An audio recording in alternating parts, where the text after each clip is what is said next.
Hey there guys, and welcome back. On this week's show, we're making a napkin holder.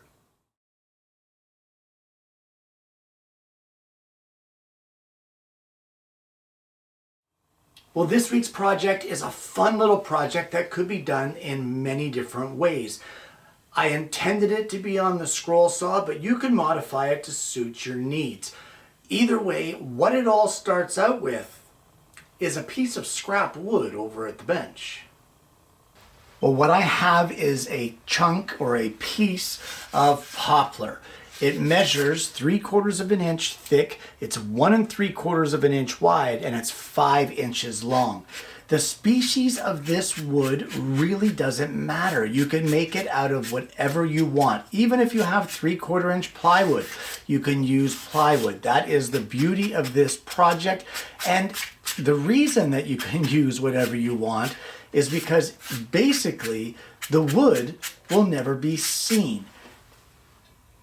Wonder what I mean by that? Let me show you.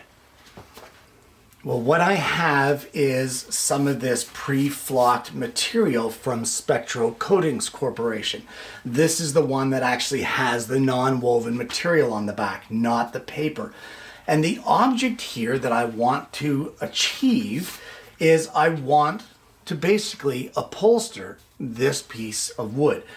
So what I'm going to do for starters is I'm going to trace the perimeter of our block of wood onto our piece of material.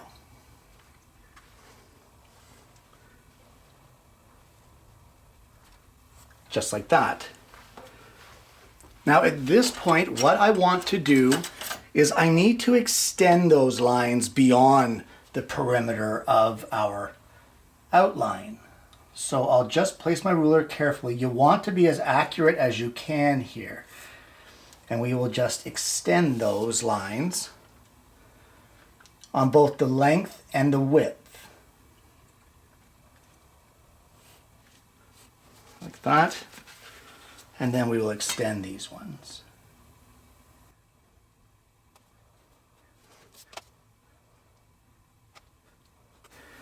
All right, now at this point in time, what I want to do is I need to cut along those lines as carefully as I can. And you know what? Let me get my cutting board and I'll show you what I mean. So essentially what we want to do is I want to cut using a sharp knife just those extension lines that we just drew out. We don't want to cut our middle shape out. So we'll just line up our ruler, slice along there, and then again on this one, and we should get that little piece to come out. There we go. So just like that. We want to do this to all 4 sides.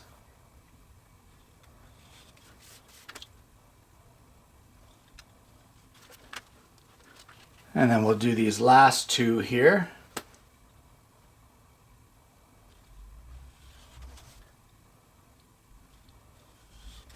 And then our cross cuts.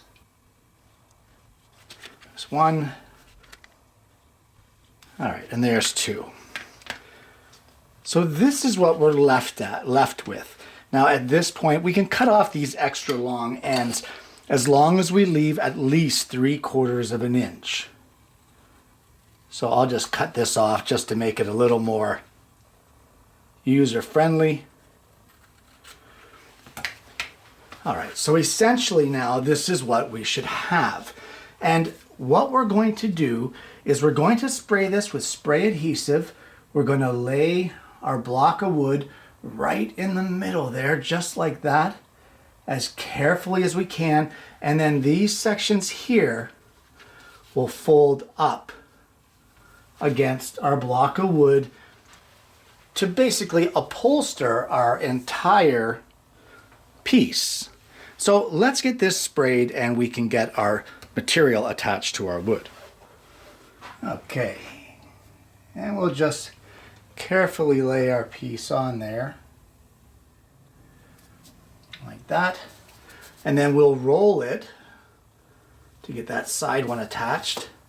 And then we'll roll it again to get the back one. And we'll do the same thing on these end pieces. We'll roll it, and then we'll roll it. All right. And that should now give you an upholstered piece of wood. Now, what I'm going to do, I'm going to let this fully set up. There are some areas that are overhanging here. I'm going to let this fully set up, and once it's dry, I will trim all of the excess off of this board. So I'm going to put this aside for now, and we can move on to the next step of this build. Well, I've gone onto the computer and I have created a pattern, and what I created was this. And it's just a simple picket fence. So we're going to be cutting 2 of these out of 1/4 inch material. Now, you can use whatever material you like. That's the beauty about this project. But for me, I'm going to be using 1/4 inch plywood. Why plywood? Because it's a napkin holder. Chances are I'm going to be painting this. Again, I know I hate painting wood, but that's what I'm going to be doing, because what color should a picket fence be? Well, everybody knows it's supposed to be white. So it doesn't matter plywood or not if we're going to be painting it. So the first thing I want to do is I want to coat the entire surface here with masking tape. From there, I'm going to coat the back of our pattern with spray adhesive. I'm going to let it tack up for 3 minutes, and then I'm going to rub it down to the masking tape covered plywood. And at this point, we can head over to the drill press. Now, each one of these rectangles on our design is an interior cut. So because of that, we need to drill a blade entry hole in each one of those rectangles. Well, what I've done is I have installed a number 2 reverse tooth blade into the saw. We're cutting 1/4 inch plywood. You really don't need an aggressive blade. If you put an aggressive blade into the saw, while it will cut it quickly, it will also tear the heck out of the back side of it, which is going to cause you problems with the overall look of your project. So a number 2 blade is plenty. You don't need any more than that. Now, I've had a lot of people say that some channels are unrealistic as far as, showing scrolling and fast forward and that sort of thing. It doesn't give an accurate or a proper representation of what it takes to cut a piece. So for this one, I'm going to cut the first one in real time. If you're not interested in the real time video, you can follow the time signature that I'll post right here, and you can just skip ahead and continue from there. Either way, let's get one of these fence patterns cut out.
Okay, and at this point now we can move on to cutting the perimeter of that one fence piece.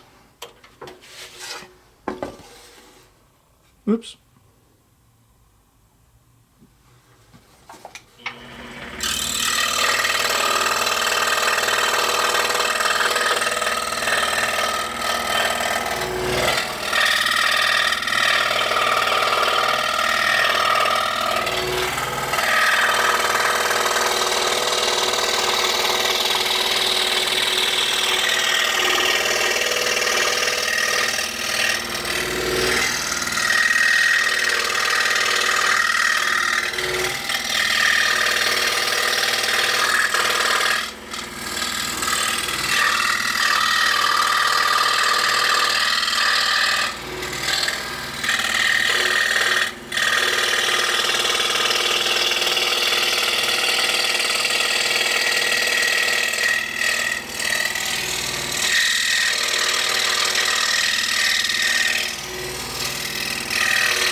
Okay, and if I haven't bored you to tears yet, or if you skipped ahead and you're back from scripting through the video, there is our one picket fence done.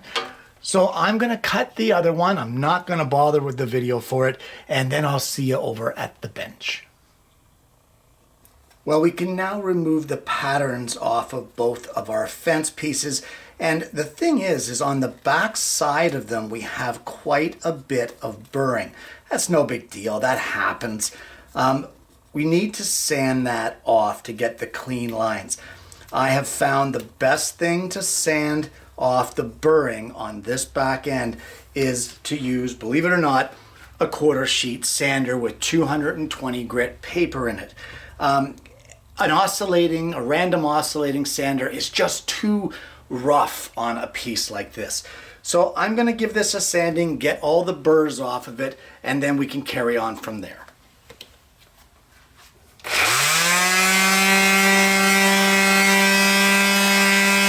Okay, well at this point we just have a couple of holes to drill.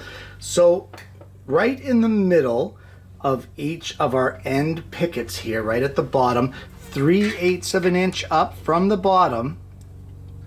We just make that line on there, 3/8 of an inch up on here, 3/8 of an inch up on this side.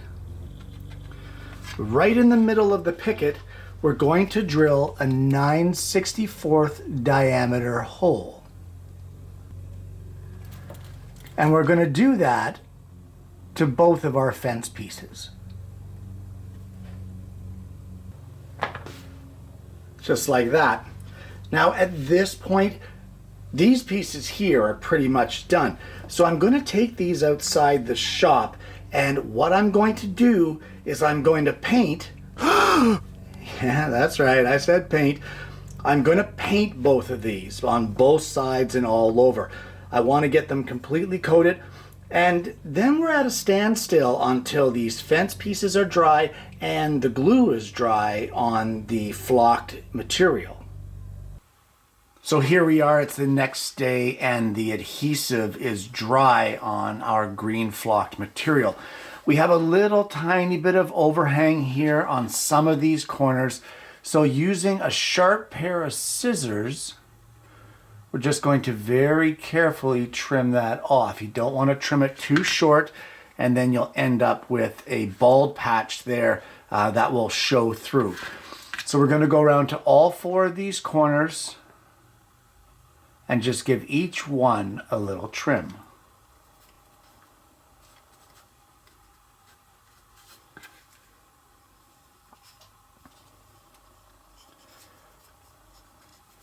That actually looks pretty good. It was only the 2 corners.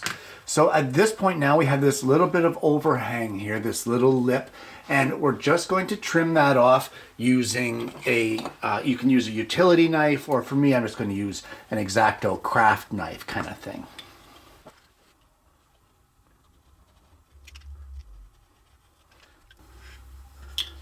And we can go all the way around our base, cutting off all the excess.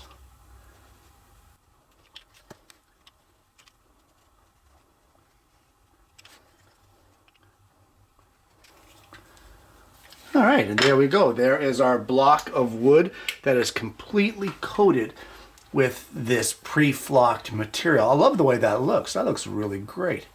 Okay, so now we can move on to the next step. At this point, we now need to get our painted fence pieces. They're dry from yesterday, and what we want to do is we want to take our fence piece, and on the front edge of our flocked piece of wood, we want to place our fence lined up with the bottom edge and lined up edge to edge, and we need to mark on here on our flocking where our holes are. And now at each of those locations here, we're going to drill a 5/64 hole, about 3/4 of an inch deep. Well, those holes that we drilled are pilot holes, and what they're for are for these number 6 by 3/4 inch brass screws. Now, you don't need to use brass screws. I just thought it would give it a nice little accent there on the edge of the fence. So what I'm going to do is use these brass screws, and we will screw our fence pieces onto the front edges of our flocked board. Now you have to remember these are brass screws. They're soft, so don't be cranking on them because you will twist the heads off of these things. I'm not normally a fan of brass screws, but sometimes they're great just to give a little accent. If you are going to be using brass screws, although I don't have any of this size, what you can do is, in order to take some of the pressure off of the brass screw itself, is you can use a steel screw to screw into the wood to sort of make threads for the brass screw, so there's not as much stress on the actual brass screw itself. So there we go, we'll get that one, and then we'll just do this other one in the exact same way. Now we drilled the larger holes in our fence. That was to allow for the shank of these brass screws. So we'll just put this in here. And then we'll install the last one.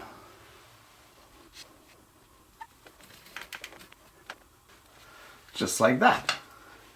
And then the last thing to do is add your napkins. And there you have it. A napkin holder. Guys, this project is dead simple, and I mean simple. It was so simple that I was struggling for enough content to make it into a show, but it was valuable enough that I didn't want to scrap the show and not bring it to you. Look at this thing. It is adorable. You can easily whip one of these off in an afternoon if it wasn't for the painting. The painting provides that little extra bit of time that you have to use to wait for it to dry. As well, of course, you have to wait for the adhesive to dry on the pre-flocked material. Now, speaking of that material, that was provided by a company called Spectro Coatings Corporation. They have provided me with some samples, and I've been having a lot of fun here on the show with those, as you've probably noticed. For box linings, we made some paper flowers, and now today, that green, which is so rich, it looks so great, acts as the grass by my picket fence. I just love it. I think it looks fantastic, and it really gives an extra element to your projects. So if you get the opportunity to try this stuff, you really should. If you don't have that flocked material, you could paint it green. You don't have to paint anything. Instead of using just a little scrap piece of wood, use something a little nicer. Maybe make the picket fence out of 1/4-inch maple and make the base out of walnut or mahogany or cherry, something with a little bit of contrast to give it that extra look. I guess it all depends on what you want to do. If you were to use better wood, say like maple or that sort of thing, and you did not use the plywood, then the painting would not even be necessary. And if it were me, there's no way I would be painting a maple fence that I put on here. I'd be giving it some coats of shellac or varnish or whatever it took to make it look a little nicer. Either way, it is a spectacular project. It's a load of fun. And you know what? You guys gotta try this, because how great would this look on your table for an outdoor barbecue dinner or something? This just looks awesome. Guys, if you are interested in this pattern, I would be more than happy to send it to you. All you need to do is drop me a line at the channel's Facebook page, or you can send me an email at acutabove_woodworking@hotmail.com. I'd be more than happy to send my pattern along to you. Just take it, use it, have fun with it. That's what the show is all about. So give that a try. As well, Spectro Coatings Corporation has provided me with a link to their Etsy page where you can purchase these pre-flocked materials. And as well, they have provided me with a discount code to give to you guys. So if you are interested in that, that code will net you 30% off your orders over $20. So it's a great way to give it a try. Why not give it a whirl at 30% discount than the regular full price? Either way, guys, it's been a lot of fun. I hope that you've enjoyed it. If you haven't already, please consider liking and subscribing to the channel and click the bell, and then you won't miss future episodes of the show. I hope you've enjoyed today's content, guys. I really hope you're going to try this for yourself. I hope you're going to give Spectro an email or a checkout, and you know what? Get yourself some of this flock material because it's awesome. And more importantly, I hope you're going to join me again next week when I bring you yet another woodworking video.